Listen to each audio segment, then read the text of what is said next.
Tem um deste? Sou louca pelo meu. Na verdade, adoro todas as minhas coisas. Já se perguntou de onde vêm todas as coisas que compramos e para onde vão quando nos desfazemos delas? Não conseguia deixar de pensar nisso, por isso quis saber mais sobre o assunto. E os livros diziam que as coisas se deslocam ao longo de um sistema. Da extração para a produção, para a distribuição, para o consumo e para o tratamento de lixo. Isso tudo se chama a economia de materiais. Bem, estudei um pouco mais. Eu passei 10 anos viajando pelo mundo atrás de pistas de onde vêm as nossas coisas e para onde vão. E sabe o que eu descobri? Esta não é toda a história. Falta muita coisa nessa explicação. Em primeiro lugar, neste sistema parece que está tudo bem, sem problemas. Mas, na verdade, é um sistema em crise, porque trata-se de um sistema linear. E nós vivemos num planeta finito. E não se pode gerir um sistema linear num planeta finito, indefinidamente. Em todas as suas etapas, este sistema interage com o mundo real. A vida real não acontece numa página em branco. Interage com sociedades, culturas, economias, o ambiente. E durante as etapas, a vida vai se chocando contra seus limites. Limites que aqui não vemos porque o diagrama está incompleto. Então, voltemos atrás para preencher alguns espaços e ver o que falta. Uma das coisas mais importantes em falta são as pessoas. Sim, pessoas. As pessoas vivem e trabalham em todas as etapas desse sistema, onde algumas são um pouco mais importantes que outras. Algumas têm maior poder de decisão. Quem são elas? Comecemos pelo governo. Meus amigos dizem que eu devia usar um tanque para simbolizar o governo, e isso é uma realidade em muitos países, e cada vez mais também no nosso. Afinal, mais de 50% dos nossos impostos vão para os militares. Mas vou usar uma pessoa para simbolizar o governo, porque acredito nos valores e na visão de que o governo deve ser das pessoas, pelas pessoas, para as pessoas. A função do governo é olhar por nós, cuidar de nós. Esse é o seu trabalho. Depois vem as corporações. O que leva as corporações a parecerem maiores que o governo é porque elas são maiores que o governo. Atualmente, entre as 100 maiores economias da Terra, 51 são corporações. À medida que as corporações foram crescendo, em tamanho e poder, assistimos a uma pequena mudança no governo, como se estivessem mais preocupados com o bem-estar deles do que com o nosso. Muito bem, então vejamos o que mais falta nessa imagem. Começaremos pela extração, que é uma palavra pomposa para exploração de recursos naturais, que por sua vez é uma palavra pomposa para destruir o planeta. A verdade é que cortamos as árvores, arrebentamos as montanhas para extrair os metais, consumimos toda a água e exterminamos os animais. Aqui enfrentamos o nosso primeiro limite. Estamos ficando sem recursos naturais. Estamos utilizando demasiados materiais. Sei que isto pode ser difícil de ouvir, mas é a verdade. Por isso temos que lidar com isso. Durante apenas as 3 últimas décadas, foram consumidos 33% dos recursos naturais do planeta. Desapareceram. Cortamos, minamos, perfuramos e destruímos o planeta tão depressa que estamos debilitando a capacidade do planeta para sustentar o nosso modo de vida. Aonde eu vivo, nos Estados Unidos, resta-nos menos de 4% da nossa floresta original. 40% dos cursos de água estão impróprios para o consumo. E o nosso problema não é apenas estarmos utilizando demasiados recursos, mas o fato de estarmos utilizando mais do que a nossa parte. Temos 5% da população mundial, mas usamos 30% dos recursos mundiais. Se todos consumissem ao ritmo dos Estados Unidos, precisaríamos de 3 a 5 planetas. E sabem uma coisa? Só temos um. Então, a resposta do meu país a essa limitação é simplesmente ir tomar dos outros. Este é o terceiro mundo, que alguém dirá tratar-se apenas de uma expressão para designar o local para onde foram as nossas matérias-primas. E o que é que acontece? A mesma coisa, destruição do local. 75% das zonas de pesca do planeta estão sendo exploradas ao máximo ou além da sua capacidade. Desapareceram 80% das florestas originais do planeta. Só na Amazônia perdemos 2.000 árvores por minuto, o equivalente a um campo de futebol por minuto. Então, e as pessoas que vivem aqui? Bem, de acordo com esses sujeitos, eles não são donos desses recursos, mesmo que vivam lá há gerações. Não são donos dos meios de produção, nem compram muitas coisas. Nesse sistema, quem não possui nem compra muitas coisas não tem valor. A seguir, as matérias-primas seguem para a produção, aonde utilizamos energia para misturar químicos tóxicos com recursos naturais para produzir produtos contaminados com tóxicos. Há atualmente no comércio mais de 100.000 químicos sintéticos. Apenas um punhado foi testado para avaliar o seu impacto na saúde, e nenhum foi testado em relação aos impactos sinérgicos na saúde, ou seja, a interação com todos os outros químicos aos quais estamos expostos diariamente. Por isso, desconhecemos o impacto total deles na saúde e no ambiente. Mas sabemos uma coisa: os tóxicos entram e saem. Enquanto continuarmos a introduzi-los nos nossos sistemas de produção industrial, continuaremos a inserir esses tóxicos nos produtos que levamos para nossas casas, trabalho e escolas, e claro, para nossos corpos. Como os BFRs, ou retardantes de incêndio à base de brometo, que tornam as coisas mais resistentes ao fogo, mas são super tóxicos. São neurotóxicos, ou seja, tóxicos para o cérebro. O que é que estamos fazendo usando esses químicos?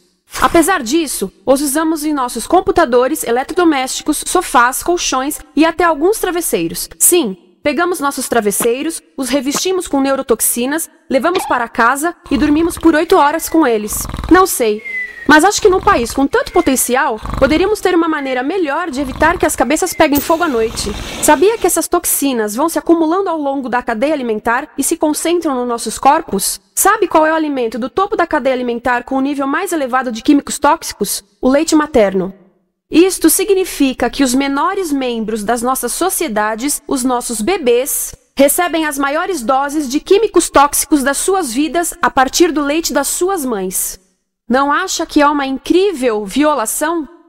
A amamentação deveria ser o mais importante ato humano de nutrição. Deveria ser algo sagrado e seguro. A amamentação continua a ser o melhor e as mães devem amamentar, mas nós deveríamos proteger esse ato. Eles deviam protegê-lo. Eu pensava que zelavam pelos nossos interesses. As pessoas que mais sofrem com esses produtos químicos são os trabalhadores das fábricas. Muitos são mulheres em idade reprodutiva, que trabalham com toxinas que afetam a gestação, carcinogênicos e muito mais. Agora eu pergunto, que tipo de mulher em idade reprodutiva trabalharia no emprego deste, exposta a estas toxinas, a não ser uma mulher sem outra alternativa?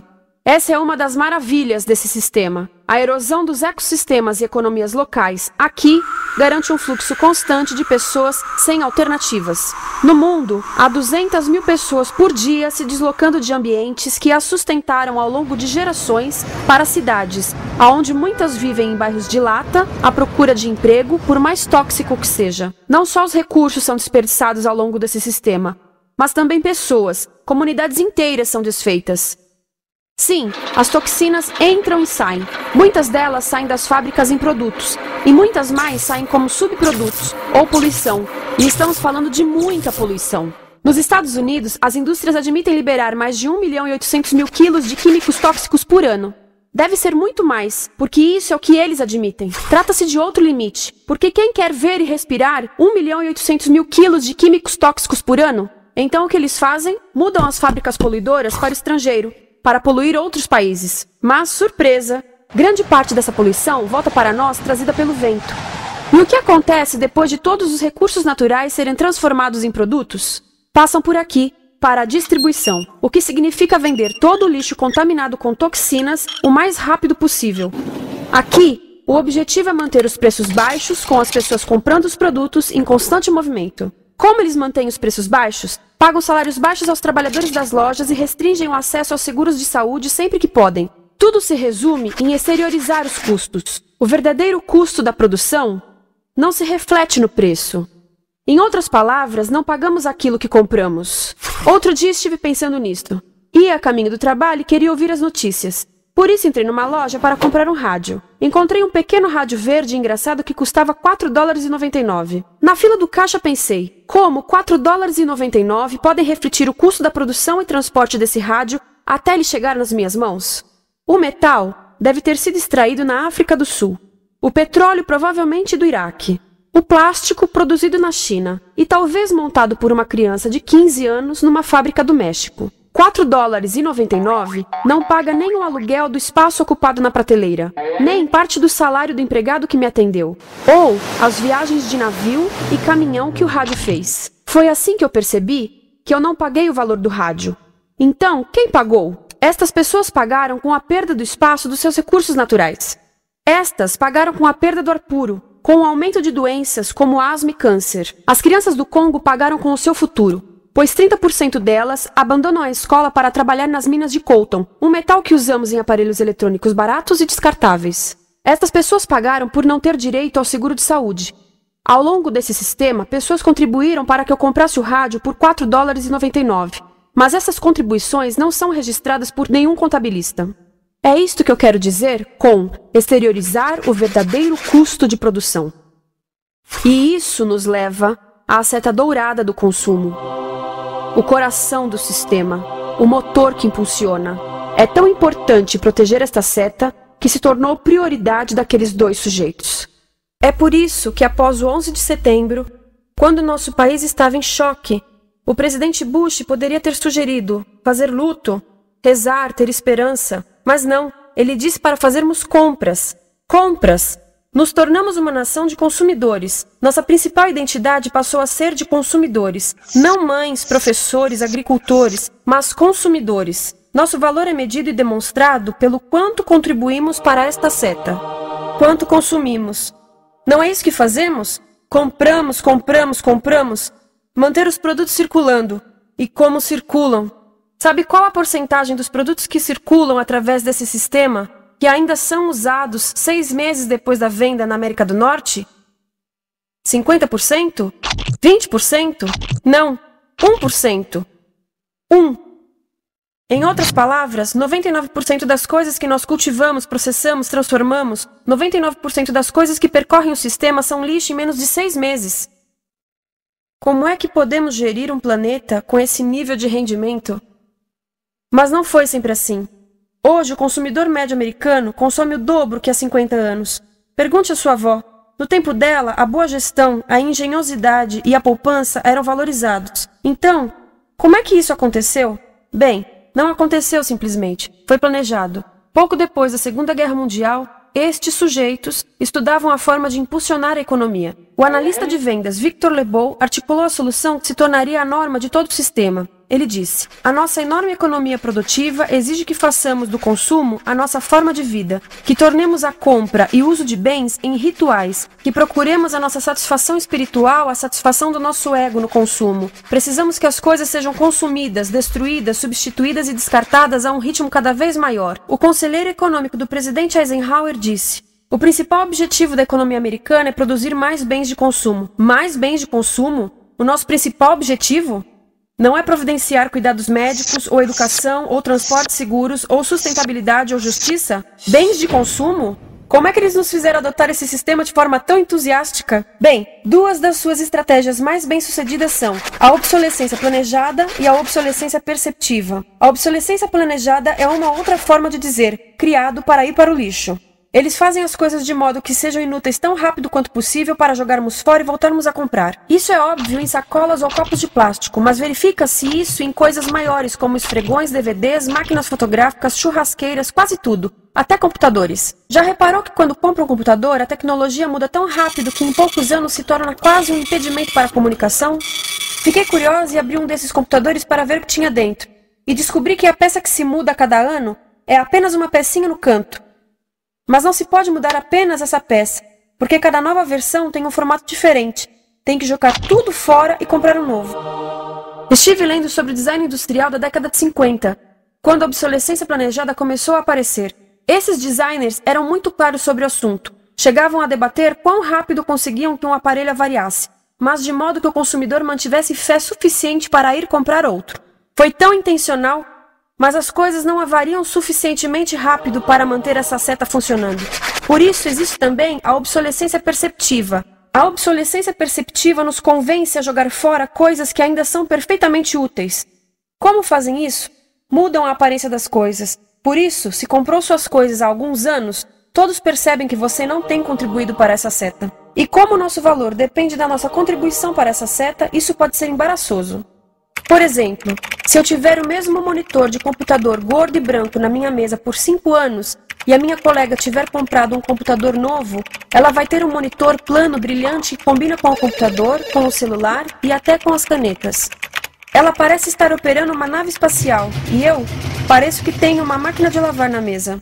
A moda é outro bom exemplo. Já se perguntou por que os saltos dos sapatos das mulheres passam de largos para finos num ano e no próximo de finos para largos? Não é por haver um debate sobre qual deles é mais saudável. É porque usar saltos largos num ano de saltos finos mostra que você não contribuiu recentemente para a seta. Por isso não vale tanto quanto a pessoa com saltos finos ao seu lado, ou em um anúncio. É para comprarmos sapatos novos. A publicidade e a mídia em geral têm um papel importante nisto. Cada um de nós nos Estados Unidos é bombardeado com mais de 3.000 anúncios por dia. Vemos mais publicidade num ano do que as pessoas há 50 anos viam em toda a vida. Qual é o objetivo de um anúncio se não nos fazer infelizes com o que temos? Por isso, nos dizem 3.000 vezes por dia que nosso cabelo está errado, nossa pele, nossa roupa, nossos móveis, nossos carros, nós estamos errados. Mas tudo se resolve se formos às compras. A mídia também ajuda a esconder tudo isto e isto. Por isso, a única parte da economia que vemos são as compras. A extração, produção e envio para o lixo acontecem fora do nosso campo de visão. Por isso, nos Estados Unidos, temos mais coisas do que tivemos antes, mas pesquisas mostram nossa felicidade declinando. Nossa felicidade teve seu pico na década de 50, a mesma época em que a febre consumista explodiu. Coincidência interessante. Acho que sei o porquê. Temos mais coisas, porém menos tempo para o que realmente nos faz felizes. Amigos, família, tempo livre. Estamos trabalhando mais do que nunca. Analistas dizem que não temos tão pouco tempo livre desde a sociedade feudal. E sabem quais são as duas atividades que mais fazemos no pouco tempo livre que temos? Ver televisão e fazer compras. Nós, americanos, passamos 3 a 4 vezes mais tempo comprando do que os europeus. Assim, nessa situação ridícula, vamos trabalhar talvez em 2 empregos, e quando chegamos em casa exaustos e sentamos no sofá novo para ver televisão, os anúncios dizem que não prestamos, então vamos às compras para nos sentirmos melhor. Depois trabalhamos mais para pagar o que compramos e chegamos em casa mais cansados, vemos mais televisão que nos diz para fazermos compras outra vez. E estamos nesse ciclo de trabalhar, ver, comprar, e podíamos simplesmente parar. Então, no final, o que acontece a todas essas coisas que compramos? Nesse ritmo de consumo, não cabe tudo em casa, apesar do tamanho médio das casas ter duplicado nesse país desde os anos 70. Vai tudo pro lixo, e isso nos leva ao tratamento do lixo. Essa é a parte da economia de materiais que conhecemos melhor, porque nós temos de levar o lixo até a esquina. Cada americano produz 2 quilos de lixo por dia, o dobro do que fazíamos há 30 anos. Todo esse lixo ou é despejado num aterro, que é um grande buraco no chão, ou ainda pior, primeiro é incinerado e depois despejado no aterro. As duas formas poluem o ar, o solo, a água, sem esquecer que alteram o clima. A incineração é realmente ruim. Lembra daqueles tóxicos da fase da produção? Bem, queimar o lixo libera esses tóxicos no ar. Pior ainda, produz supertóxicos novos, como a dioxina. A dioxina é a substância mais tóxica feita pelo homem, e os incineradores são a principal fonte de dioxina. Isso significa que podemos parar a principal fonte da mais tóxica substância conhecida e feita pelo homem, simplesmente parando de queimar o lixo. E podemos parar hoje. Algumas empresas não querem criar aterros e incineradores aqui. Por isso, também exportam os resíduos. Então, e a reciclagem? A reciclagem ajuda? Sim, a reciclagem ajuda. Ela reduz o lixo nessa extremidade e depois reduz a pressão para minerar e colher mais nessa extremidade. Sim, todos devemos reciclar, mas reciclar não é o suficiente. Reciclar nunca será suficiente, por 2 razões. Primeiro, o lixo que vem das nossas casas é apenas a ponta do iceberg. Para cada saco de lixo que deixamos na esquina, 70 sacos de lixo são criados anteriormente, só para fazer o lixo desse saco que deixamos na esquina. Assim, mesmo que pudéssemos reciclar 100% do lixo das nossas casas, não se chegaria ao coração do problema. Além disso, grande parte do lixo não pode ser reciclado, ou porque contém demasiados tóxicos, ou porque é criado de início para não ser reciclável. Como aquelas caixas de suco, que têm as camadas de metal, papel e plástico, todas coladas. Não dá para separar essas camadas para reciclá-las. Como se vê, é um sistema em crise. Por todo o percurso, estamos batendo em limites, do clima em mudança ao decréscimo da felicidade. Simplesmente não está funcionando. Mas a parte boa de um problema tão generalizado é haver tantos pontos de intervenção. Há pessoas trabalhando aqui salvando florestas, e aqui na produção limpa. Pessoas trabalhando em direitos do trabalho, em comércio justo, em consumo consciente, no bloqueio de aterros e incineradores. E muito importante, em recuperar o nosso governo, para que seja realmente pelas pessoas e para as pessoas. Todo esse trabalho é criticamente importante, mas as coisas vão realmente começar a se mover quando enxergarmos as ligações, quando enxergarmos o panorama geral. Quando as pessoas ao longo do sistema se unirem, poderemos reivindicar e transformar esse sistema linear em algo novo, um sistema que não desperdice recursos ou pessoas, porque aquilo de que precisamos nos livrar é da antiga mentalidade de usar e jogar fora. Há uma nova escola de pensamento nesse assunto, e é baseada em sustentabilidade e equidade, química verde, zero resíduos, produção em ciclo fechado, energia renovável, economias locais vivas, já está acontecendo. Há quem diga que é irrealista, idealista, que não pode acontecer. Mas eu digo que quem é irrealista são os que querem continuar pelo velho caminho. Isso é que é sonhar. Lembre-se que a velha forma não aconteceu por acaso. Não é como a gravidade que temos que conviver. As pessoas a criaram, e nós também somos pessoas. Por isso vamos criar algo novo.